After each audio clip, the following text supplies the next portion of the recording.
Good morning, guys. It's me, Fi, again, coming to you with another Thousand Suns flavored content video. So, I was looking through Reddit, as this is a spawning case for most of these videos, and like looking at a bunch of questions that I'm answering all the time, or that people are just asking in general in Discords and stuff like that. And so I figured today I'd come to you with a what are 5 questions that I see the most, and what are some definitive answers for them? And this is all, of course, my opinion. I'm sure there are people that will disagree, but that's kind of the point of this stuff. So if at the end of this video you thought I missed something, or you really disagree with something I had to say, please leave a comment. Engagement is good. So, first question, and this is the one that is everywhere constantly. Do I want to run my Rubric Marines with Flamers or with Bolters? People ask these questions all the time. And the big arguing point is well, the Bolters get bigger range. As you can see, this guy right in the middle objective. This is his 24-inch bolter range.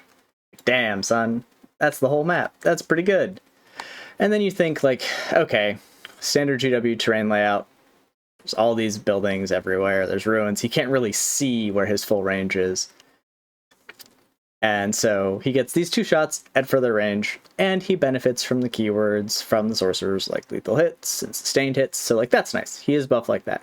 So you'll see people arguing that a 10-man with bolters with these guys can be good. And that sounds great, but spoiler alert, I'm on Team Flamer. So Flamers only have a 12-inch range. It is shorter. And they don't benefit from the keywords from the sorcerers with lethal and sustained hits. That is all true. But just the math works out that 3d6 shots is just better than 6 shots, even with those keywords. And you have to really consider what you're using your Rubric Marines for. They are still only toughness 4, 2 wound, 3+ armor save bodies. In the current meta of Warhammer 40k, if anyone looks at them, they are going to die. You're not having your Rubric Marine squad sit back here and blast the whole game. And what could he even see back here? You're not setting them up in a ruin and raining down fire for multiple turns in a row.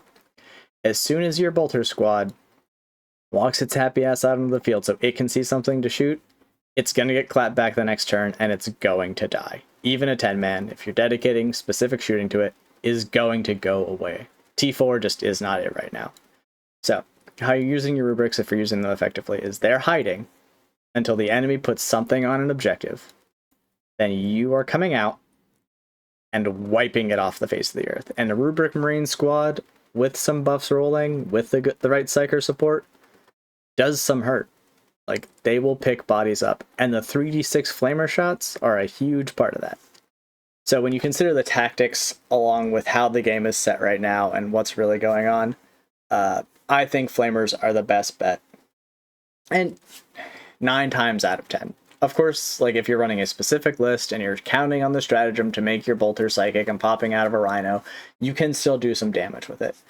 But that combo costs so many points and so much CP to pull off that honestly you're better off just sticking 2 5-man flamer squads in that rhino with 4 wizards and doing way more damage for no extra CP for about the same point cost. It's much more workable in my opinion. And in any situation where flamers are going to fall behind bolters, like the range situation, bowgoats are just better and cheaper.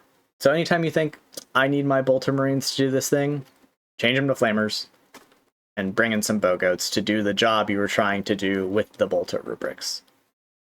Alright. The next question I see most frequently: are Magnus or Armen mandatory? In the index, these 2 models dominated the meta. You needed them in every list, they were everywhere, and they were really strong.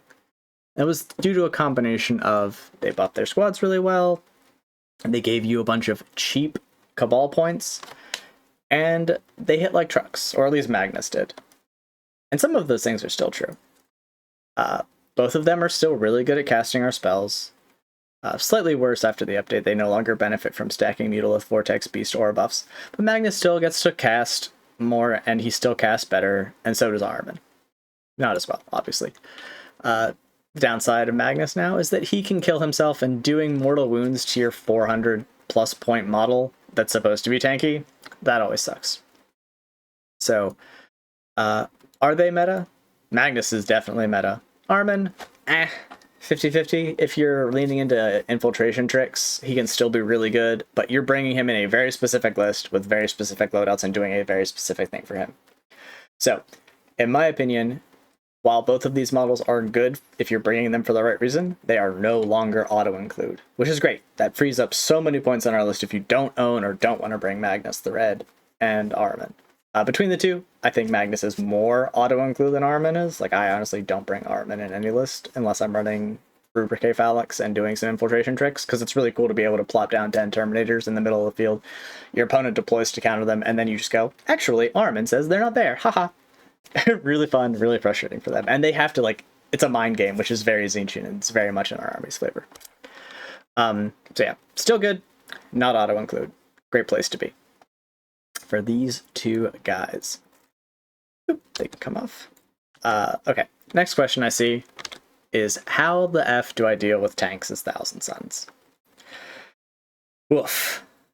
Okay, so we've got a couple useful things for dealing with tanks.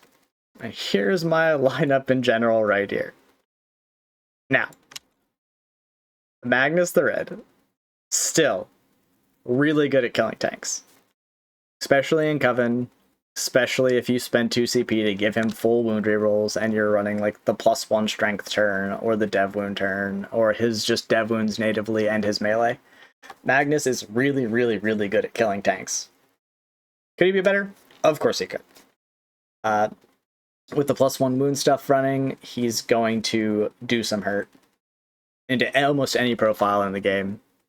We still do struggle a little bit into T12 and like Knights and stuff like that with him, but like he's a good answer. Mutal Vortex Beast, great anti-tank. He has a casino cannon, and when it hits hard, and when it misses, it feels real bad.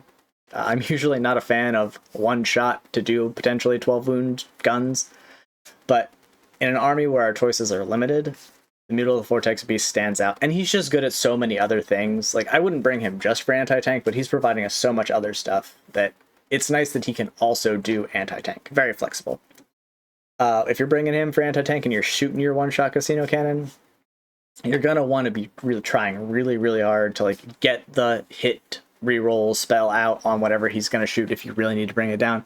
Because nothing sucks more than going, I hit on 3s, and then you roll a 2. You're like, fuck. Here I am. You might be wondering how I got into this situation.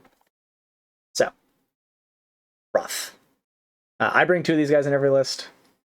If I'm shooting at vehicles, I'm shooting Vortex Beam profile. And it's nice that it's 36 inches now. And it feels really good whenever you roll to hit, and you go to roll to wound, and you land that 6. And now you're doing dev wounds, and then you roll another 6, and you're like, I just did 12 dev wounds to you. Get effed. Feels great. Equally feels bad whenever you biff. Okay, moving right along. Our Las Cannon Studded Predator. It's 140 points. Super cheap. Get some native rerolls if you can cast a spell on his target. And he's shooting at vehicles. I've had no luck with these guys, so personally biased against them. But on paper, really good, really reliable anti-tank for pretty cheap. 3 Las Cannon shots a turn. Some reroll wounds, reroll hits, especially with our spells. And then you can like layer AP buffs. So you're shooting tanks without an invul save with him, and they might not even get a save. He's great. And he's got long range. Like, he definitely fills a niche in our army that we don't have a lot of. Could he be better? Yeah. Is he perfect? No. Is he good enough? Yeah. I'd bring one. Like, if you're playing if you're playing in a tank heavy meta, he's a good bring.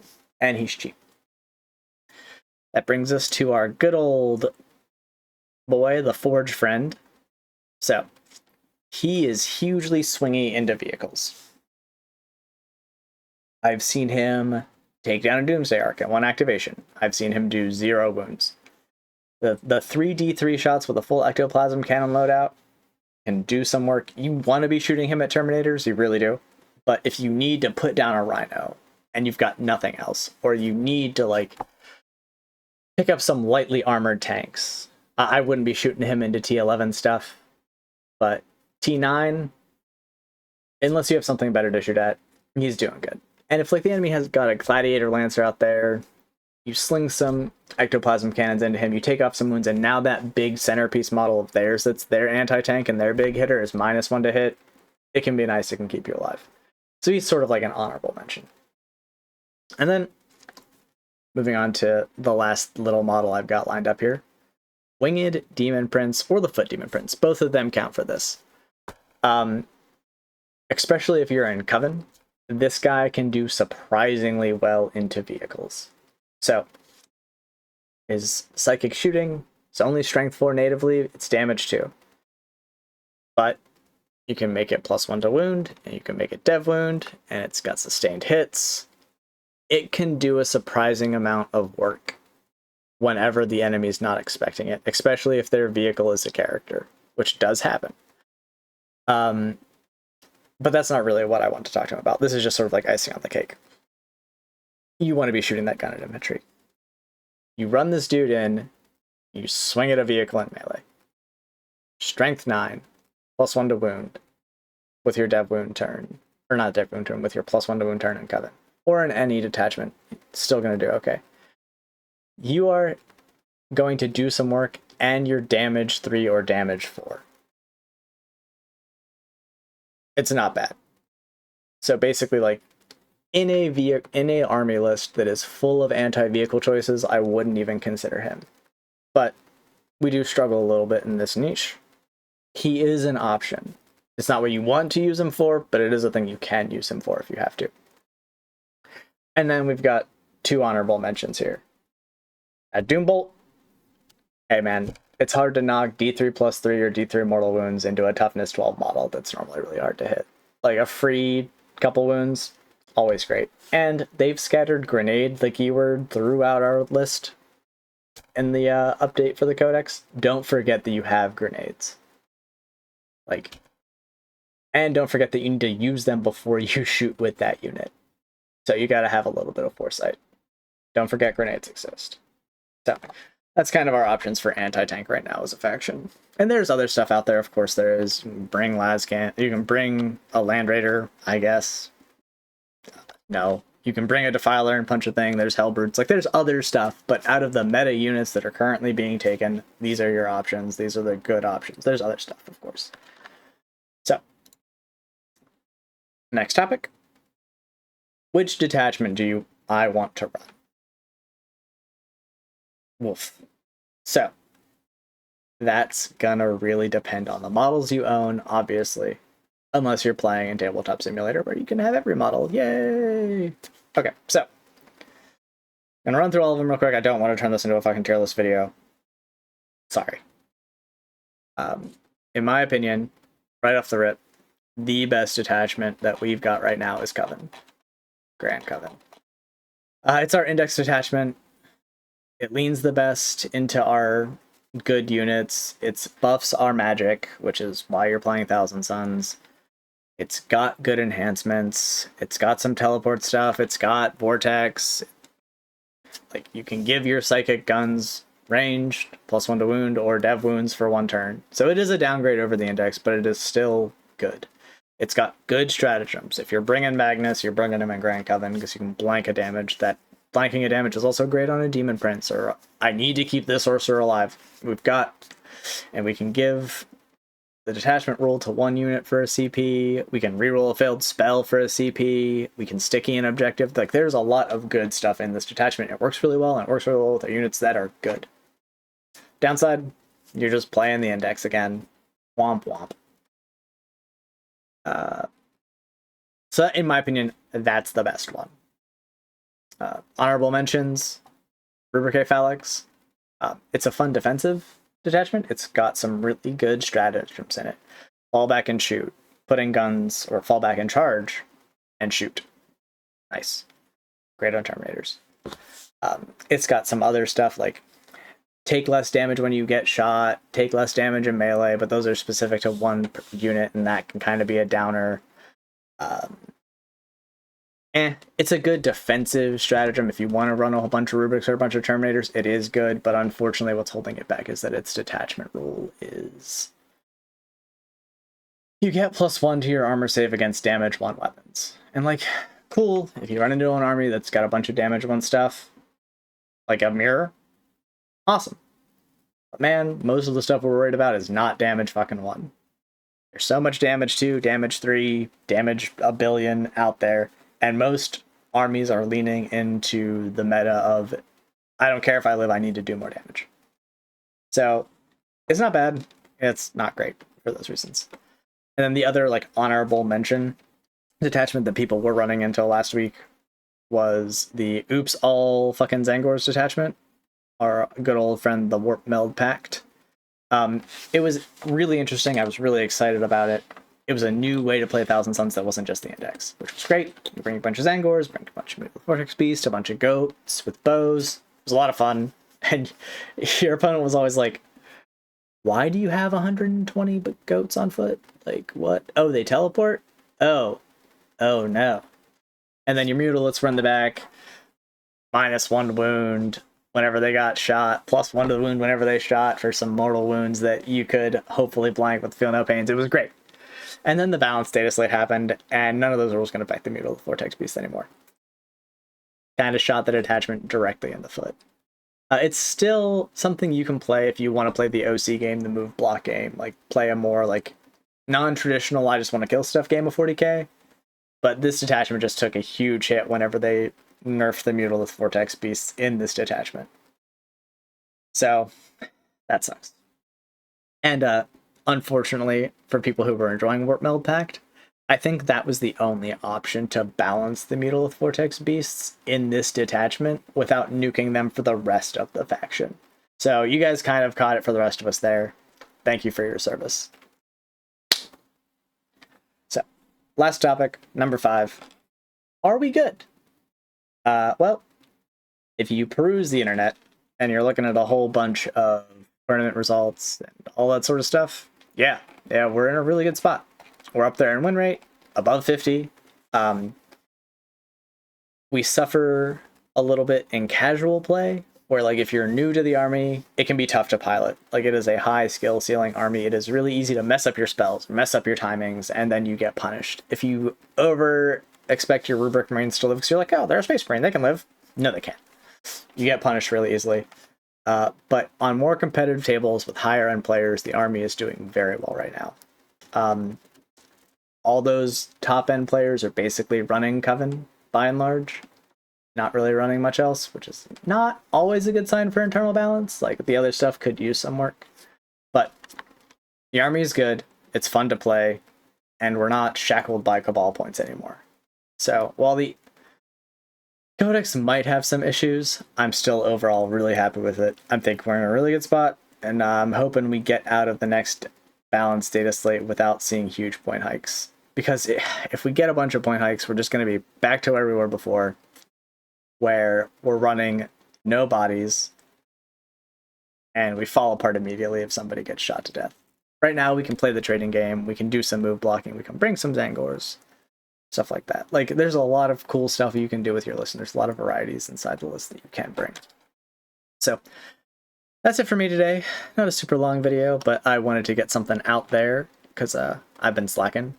Been playing too many actual games and not making any videos. So, second video for 1000 Suns on this channel. If you like this content, like, subscribe, comment, do all the YouTube things. Last video, in my opinion, not in a normal YouTuber opinion, it did really well for me, so that was super great. Loved all the interaction, but hopefully we can keep getting out there. So, like and subscribe. See you guys later.